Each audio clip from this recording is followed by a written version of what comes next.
courage, and using courage to not only overcome our fears, but overcome obstacles that maybe fuel our fears. But before we get into this discussion, we want to basically let each panelist kind of tell their story, introduce themselves to you, and so when we have our discussion, we can really have a deeply informed discussion. So we're first going to start off with Chip Miller. All right. Mike. Hello, everybody. My name is Chip Miller. I am from Kansas City, Missouri. I grew up there. When I graduated high school, I moved to New York City to go to NYU, where I got a degree in directing and acting. After school, I moved back to Kansas City to begin work as a freelance director, and got very lucky in my first gig being at the Kansas City Rep, where they gave me the ability to join the staff and work my way up from being the personal assistant to the assistant artistic director. I've been there, my last day was 2 weeks ago, but I was there for 6.5 years, working primarily as a director, but also as a producer, a fan of new works and a developer of new works, as well as occasionally an actor. I will be moving on Tuesday. I'm moving to Portland, Oregon, where I'm going to be the associate producer at Portland Center Stage.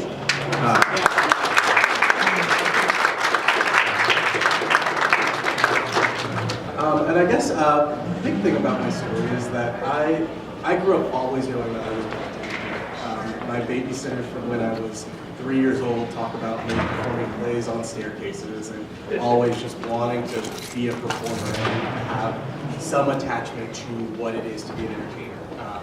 There was just something about it that always felt very easy and like I had access to it. And so I started training to be an actor when I was really young. My parents got me into acting classes when I think I was 7. And I kept trying to do it. I wasn't a very good actor. I'm not a very good actor. I like to think I'm a great actor, but I know that it's not my skill. And when I was 14, I had a teacher who said, well, why don't you direct this play for me? And it was as if I was given the key to the Golden Gates, and it just unlocked something for me that said, oh, there's always a place for me here. This will always be home. And what's been amazing working in a theater full-time for 6 years is getting to know that there are so many jobs in a theater. We think of like either you write the play or you star in the play, and that's about it. But most of the people who work on the play are not the actor, they're not the writer. There are so many different ways to be involved in theater, and so what has become really amazing for me is getting to do sort of the community organization aspect of it, going out, being a part of the education program, trying to get as many people into the theater as possible, doing anything to say there's a place for you here. That is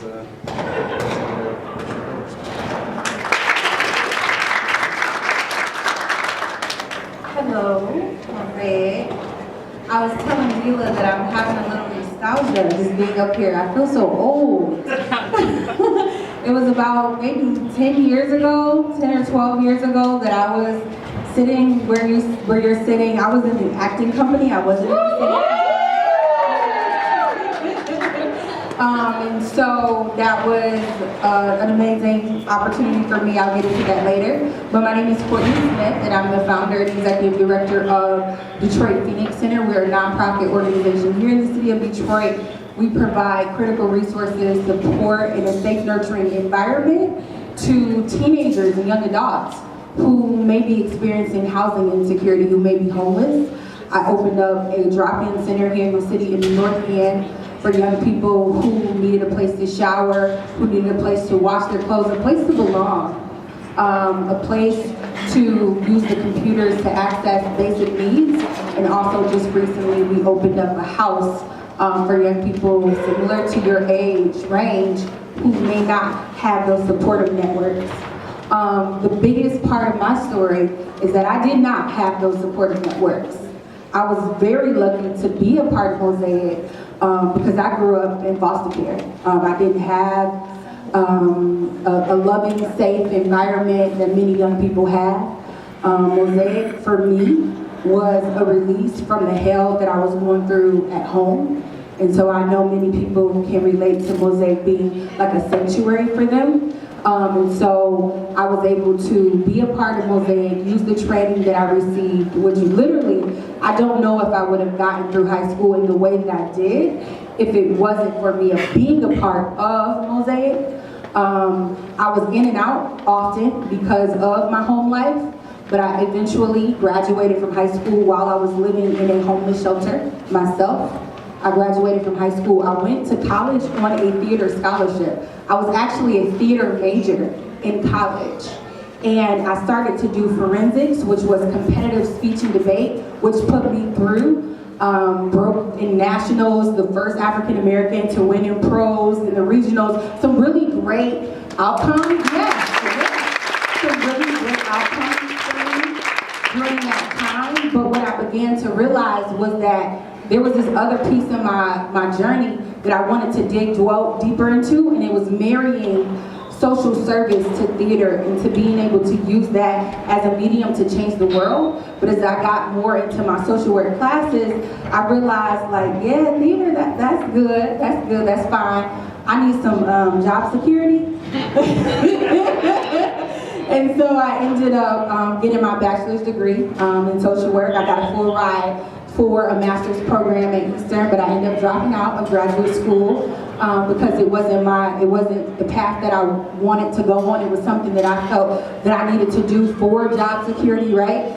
But one of the things that we're talking about is being brave, is standing in your truth and owning that light, right? Being brave is showing up and doing things that you need to do for yourself. And so I dropped out of graduate school. I completed a year of national service, right? So I talked about not doing theater because I wanted a job security, but I decided to be a volunteer for a year in a whole nother state, like just living, because that's what I wanted to do. But then as I was volunteering, I realized in this community where I was serving immigrants and refugees that back home in my own community, it was some distress happening, right? So I think one of my biggest measures of success was getting out of Detroit.